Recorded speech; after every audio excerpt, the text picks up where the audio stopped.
Alright, it has been a while since I've done a stream.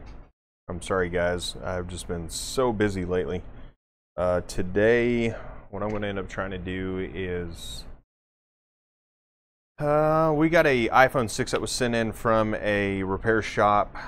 They put a new screen on it, and this was the issue that they had. Let me back out on this microscope so you can see. The sticker that was on the screen, no go. So the metal bridged across these pins and burn up the backlight. So we are going to try and remove this backlight chip right here. This is actually the U1502. It's a backlight driver, so this is your BGA chip. So I'm going to remove this. We've already tested the capacitors in this area. None of them are messed up. The diode does not have a hole in it, so I don't think the diode is damaged in any way. The coil could suffer a little bit from that. We looked at the coil. The coil doesn't look like it is shorted to ground, but this chip does have some damage on it. Right in this area right here, the whole corner of the chip right here is busted off. I've tried to get some of this underfill off of the board. Here I want to apply a little bit of heat just to soften this up. You don't really want to apply too much heat on this. And I'm going to just soften this stuff up. So I'm going to run this heat gun over it real quick. I've got some flux that I put on there just a little bit just to soften this area. You want to be very careful because this is close to the CPU. So you do not want to damage your CPU or you just totally fried the phone. So I'm getting this conformal coating off of here, which is for liquid protection. I guess there's plus and minuses to it. I really don't think this really helps for water damage, but a lot of people swear by it. But I think it's, you know, this underfill is just, I think it causes problems with this coating, this conformal coating that's on it. Underfill gives us a little bit of headache if we're trying to switch something out because it's just a pain in the butt to get all that stuff off. So you want to be very careful scraping this off though. You don't want to dig into the board and mess up any ground planes or anything that you've got on that as well. You don't want to mess, I don't know who that is. I'll talk to them later. You don't want to mess up any coating that is on, or you don't want to scratch any of this solder mask that is on this board and dig into this and jack up a connection, because then you'll be having another bad day if you get this to the point where if you put a chip on it, one, you either cut a connection inside the board, or two, when you're putting another chip on there, you don't want the solder balls that are underneath that chip to bridge over onto a ground plane or something like that, especially if it's getting power to it. You don't want to mess that up. So I have got that. I'm going to grab a pretty good sized coin. I'll probably stick a nickel on this CPU and just go ahead and block that off. So I do not heat the CPU up too bad because I do not want to damage the CPU. So let me get my tweezers here. Let me put some flux on this.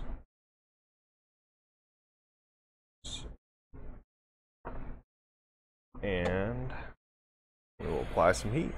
Let's see if we can get this off the board now.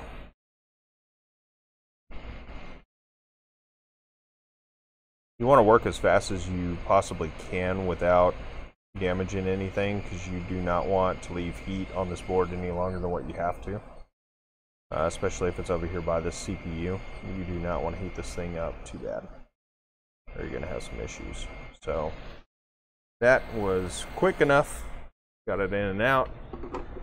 I may go ahead and pull this diode just to be safe. May pull that. I want to think about that. Yeah, I'm going to go ahead and replace this diode as well. I don't want to leave this diode on here. Let me zoom out so you guys can see this.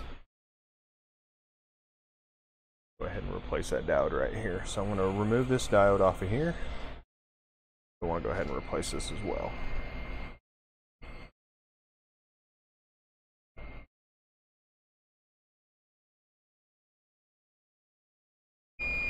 Okay, I've got that diode off of there. Soldering station's beeping at me. I haven't used it in just a little bit. So I've got that off of there. I am going to now start removing some of this underfill that was on this, but you want to be careful because there are pins right here that have solder on them, and you don't want they make kind of little mountain looking things right now with the solder that's on there. And if you grab one of those solder balls and you bend it or you pry on this trying to get this underfill up, you will actually grab onto that solder and you can twist that stuff. And if you twist it and you bust one of those balls loose, you could tear up a pad underneath it. So you're going to want to be very careful on getting this underfill off of here. So we'll get that out of there. Let me get it on this other side now. Got underfill off of this side. Don't want to dig into the board either. So let's go ahead and remove this here. Who keeps calling me? Talk to you later. So let's remove this underfill. But like I said, you want to be very careful removing this underfill.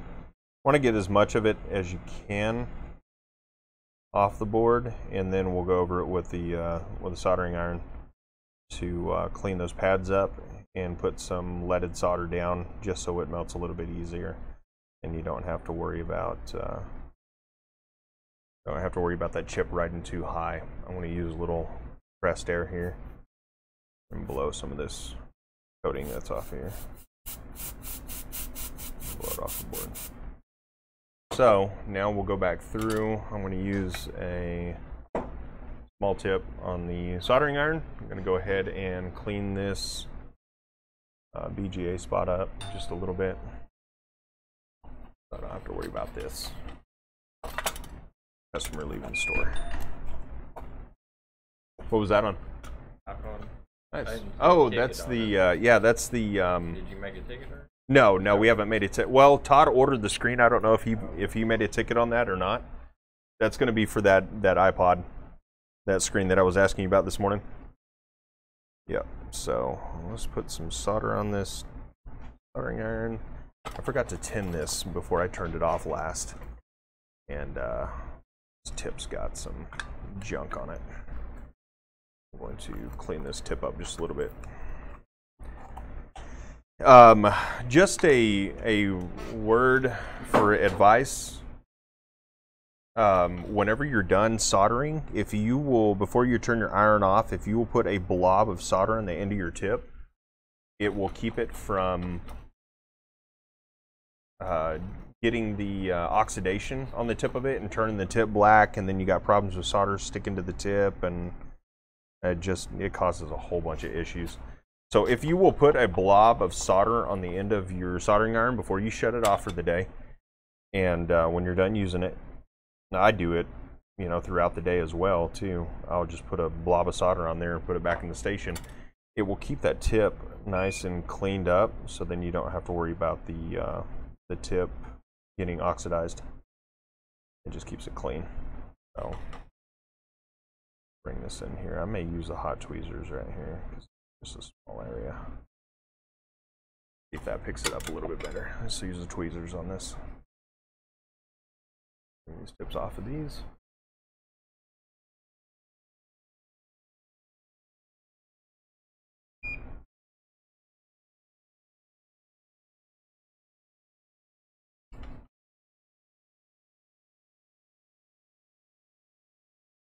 Come over here and get it at this angle. So what I'm doing is I'm trying to use the tips of the tweezers to wick up the solder that's on here, just to make this a little bit easier to flatten these pads out. Because one, you want the pads as flat as possible, but you also want I guess the new chip will have leaded solder on it, so you want to get these pads as flat as possible, but you don't want them you don't want to scrape them. You don't want to wick these pads or anything like that. It'd be hard to get in here with a wick anyway, but you don't want to wick these pads with the chance of you tearing up one of the pads. And then you also don't want to, so that looks pretty good right there. You want them to be pretty flat, so you want it to sit even when you place a new chip on there, because it will already be pre-soldered. So whenever you solder the chip onto the board, then then it'll already have solder and ready to go. So I know I'm kind of rambling on here. I'm probably saying the same stuff over and over. I've been feeling good the past couple days, so kind of off my game, off my rocker, I guess. So usually if you have any damage to this circuit when it burns up, you will have damage to this cap over here. Let me zoom out for you guys. You will have damage to this coil, not this cap, but this coil right here will have some damage to it. And this one actually looks pretty good. It doesn't look like it's got any damage to it. So that is actually pretty nicely cleaned up. I don't like the way that this one pad over here is sitting. I'm going to try to get this cleaned up just a little bit too. Sitting with some extra solder on it, and I don't like it. You want to make these, as Jessa puts it on iPad Rehab, you want to make these puffy little pillows. You want these to be pretty puffy here. You don't want them to be completely flat. Some people would, but completely flat, or and I'm shaky today. Or you don't want them to have a bunch of leaded solder on, or unleaded solder on there, and have them sticking up real high. So that seems like that should be pretty good. That should be fine. Let's see if I can find another one of these chips here and see if I can. All right, let's pull this off of this one. I may have to reball this one. It is not ideal to use a donor board on these, especially if you have to reball them. This is probably something that probably a lot of people will frown upon, but it is something where I'm trying to get this going as quick as possible, because we do have to get this back to a customer that's been waiting on this. So I'm just trying to make this work for the customer, because I've told him that there's a good chance that this probably will not be the best means of fixing this, but they were pretty adamant of getting their phone back quickly, so usually wouldn't do something like this, but I don't want to make the customer mad here, so I'm going to scrape this conformal coating off the top of this one. Like I said, you want to be careful. You don't want to dig into this chip. You don't want to chip this up. And now, just to make sure that this wasn't the issue, or that it wasn't as easy as changing out a filter, there's a backlight filter, or a backlight filter right here. Let's see if you guys can see that. Yeah, backlight filter right here, and we changed this backlight filter out on the other phone. Usually that's the first thing that will go on these, and we changed that out and did not have a problem with that backlight filter. So it was not that filter, and we went ahead and tested this with some freeze spray, and as soon as we plug it in and power off the power supply, it automatically draws 1.4 amps. So we knew that we had an issue with nothing hooked up to it, no prompt to boot, nothing. So it was automatically drawn 1.4 to 1.5 amps. So we knew that was in. Ooh, just chipped that. That's not good. They may end up having to wait on a chip to come in. I don't feel comfortable switching this out with a used chip. We may have to make them wait. Make them wait a day or two until I get that in. I thought I had some of these on standby, but I guess I don't. I guess we went through them all.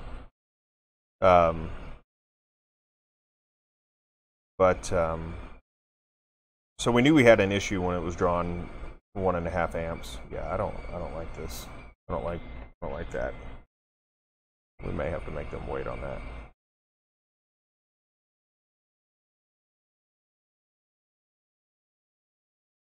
Yeah, I want to make them wait. I don't like that at all. So it was drawing 1.5 amps, and when we put freeze spray on it, everything would be frosted over right in here in this area. Everything was nice and frosted up, but as soon as we hit it with that freeze spray, and then we'd plug it in immediately, it would draw 1.5, and this would just start boiling all that freeze spray off of there and the condensation. So it was almost instantaneous that this would just start boiling like crazy.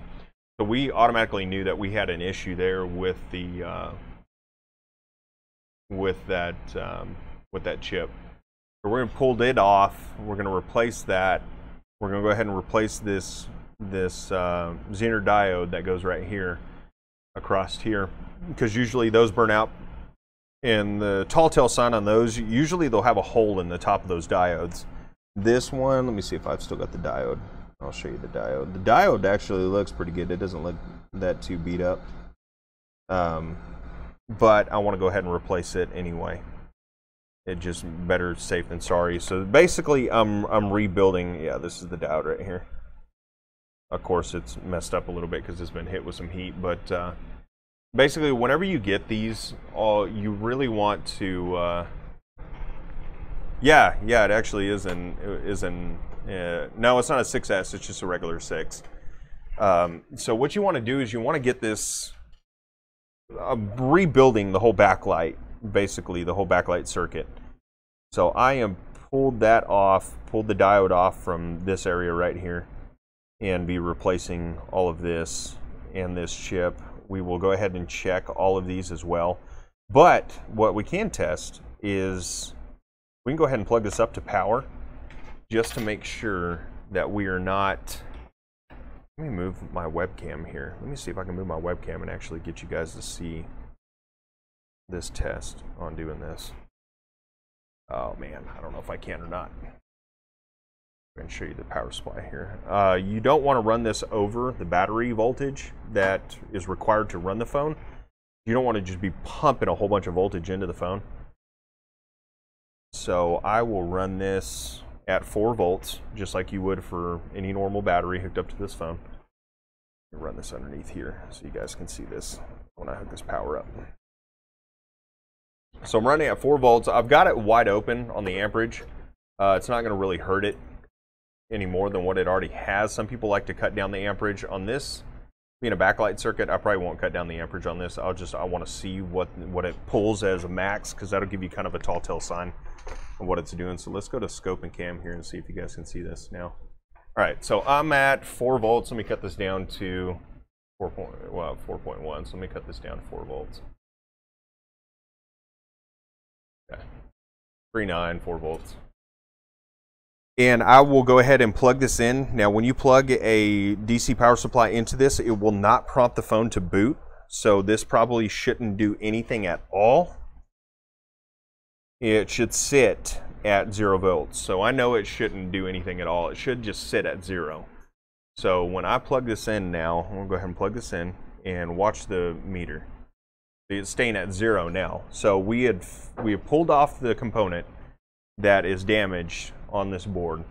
So that's good. We got rid of our short there because that chip was shorted out. So what we'll do is we'll get a new chip in. We'll go ahead and replace this chip.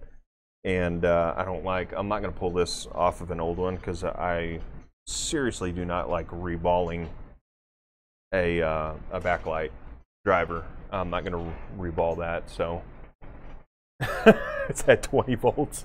Yeah. I've got to work on this thing, because if you barely bump this knob, watch this. I'll barely bump it, and it'll like shoot up. I'm turning it down right now. Watch. It just shot up to 3.1 and then 2.9. So if I go up here, it will just fly off the handle sometimes. Like if I try to get it right at 12 volts, watch this. 10, 11, there's 12. Now it's going to make a liar out of me. And then it'll go to like 12.7. So let me bump it back down to 4 volts. But the potentiometer that this thing uses to adjust the voltage is jacked up. So I'm right at 4 volts there. It'll only do 3 amps, I believe. It's rated at 3 amps. It'll do 20. How many volts will this thing do? It'll do 20 volts. 20 volts, 3 amps. So we do not want to pump 20 volts into this phone, or you would see an explosion of epic proportion. So we leave this right at 4 volts. See, right there, 3.9 and then 4.3. Just ridiculous. So, and what you really want to do too, whenever you turn on your power supply, you do not want to plug this in and turn your power supply on with it plugged into your phone, because I'll kill it at 4 volts. So it'll die. Now watch when I flip this on. Watch the voltage, what it'll spike to. It'll go straight to 19 volts. It'll spike out at 19 before it comes back down to 4. So you don't want to stick that voltage through there. So turn it on, then plug it in to your connector here at the bottom. You want to see an explosion? I want to see that thing sucker blow up too. I want to find a board that we can just roast one day. That I'm not going to. You know what? I need to do that with an iPhone 4. We'll get an iPhone 4 in here. I've got one in the box over here, the morgue. We call it the phone morgue that we use all of our spare parts out of. So I will get a phone out here one of these days, and I will blow that sucker up. So we are going to order this chip. I will do another stream as soon as we get this one in, and that way you guys can watch us on film and see me replace this, and we'll get it running. But I just wanted to take care of that short. Now that we pulled that diode off and that chip off of there, then we don't have to worry about it being short anymore. So that's the U1502. That's a backlight driver, also called the BGA. So we pulled the diode off and the BGA off of it, and that relieved our short to ground, because it was pulling 1.5 amps before it was even prompted to boot. But we got rid of that. So thanks, you guys. I'm sorry I haven't been streaming in a while, but I'll start making some videos now. So we will catch you guys later on the next one. Thanks.